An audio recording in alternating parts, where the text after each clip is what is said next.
Le guide de bonne pratique pour la gestion des allergies alimentaires en milieu scolaire primaire à Montréal a été élaboré par un comité consultatif regroupant des représentants du réseau de la santé et du réseau scolaire de Montréal, ainsi que de l'organisme Allergie Québec. Il a pour objectif d'uniformiser les pratiques et d'outiller les milieux.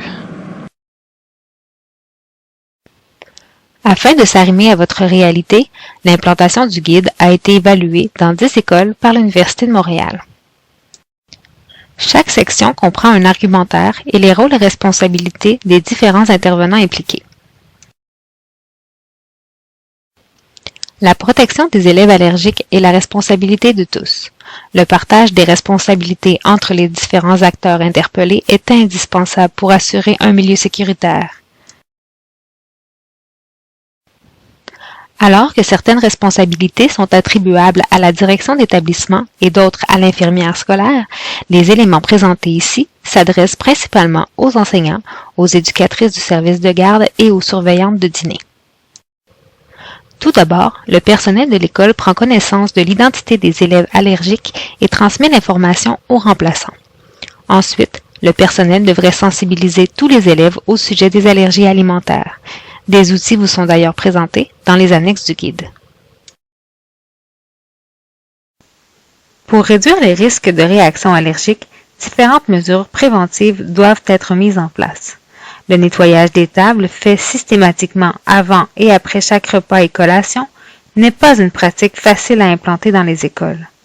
Malgré que cette mesure demeure idéale, le personnel pourrait prioriser le lavage des tables avant le repas et la collation, principalement pour les élèves allergiques, et après les repas et les collations pour tous les élèves.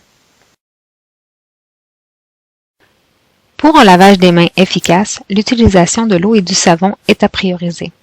Les désinfectants à base d'alcool, bien qu'ils peuvent être utilisés pour réduire la transmission d'infections, n'ont pas été démontrés efficaces pour l'élimination des allergènes alimentaires. Pour vous faciliter la tâche, nous avons inclus une annexe comprenant une expérience à faire avec les élèves et des astuces utilisées par certains milieux. En effet, les écoles pilotes ont rapporté que le lavage des mains est facilité s'il fait partie d'une routine, s'il est planifié et si la tâche est partagée entre différents intervenants dans l'école. Pour le nettoyage des tables, l'utilisation d'un produit nettoyant autorisé par la commission scolaire demeure la meilleure option. Le guide présente aussi des astuces pour faciliter la mise en place du nettoyage des tables. D'autres mesures permettent de réduire le risque d'exposition aux allergènes, comme l'interdiction de partager des aliments, des boissons, gourdes et ustensiles, et l'interdiction de manger dans l'autobus. Aussi, il est recommandé aux enfants allergiques de manger sur un apron, d'utiliser un thermos pour leur repas chaud et de s'asseoir toujours au même endroit pour manger.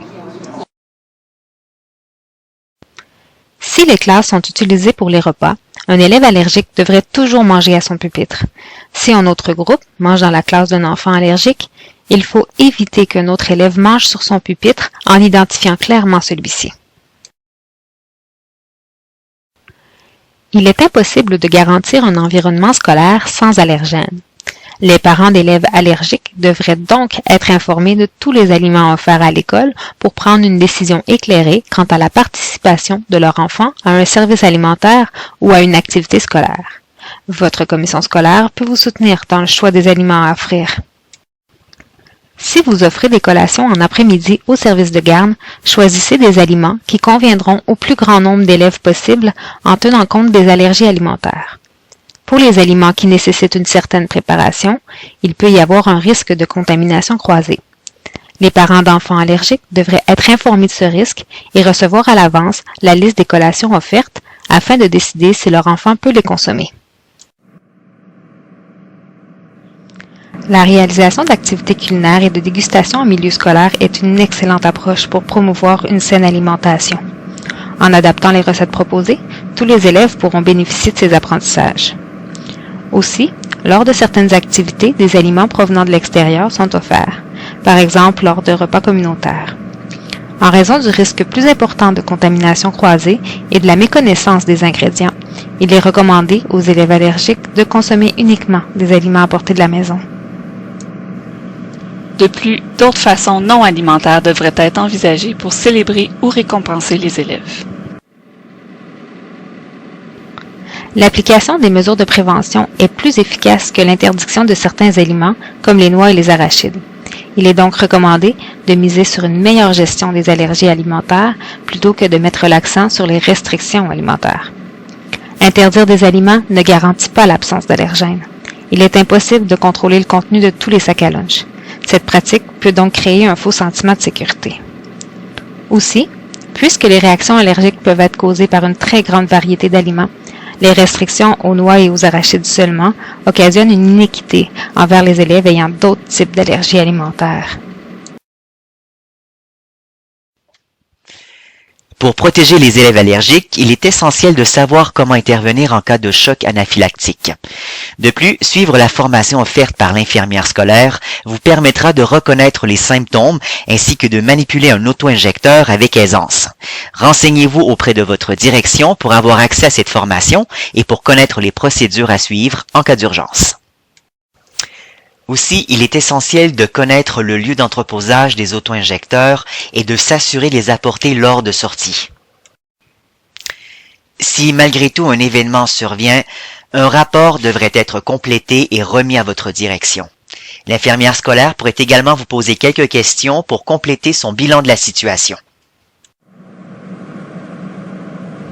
Finalement, de l'information supplémentaire vous est présentée dans les annexes, tels que 2 modèles de lettres aux parents, des outils synthèse pour les services de garde et des outils de sensibilisation destinés aux élèves, comme des jeux questionnaires, des feuillets d'information et des affiches.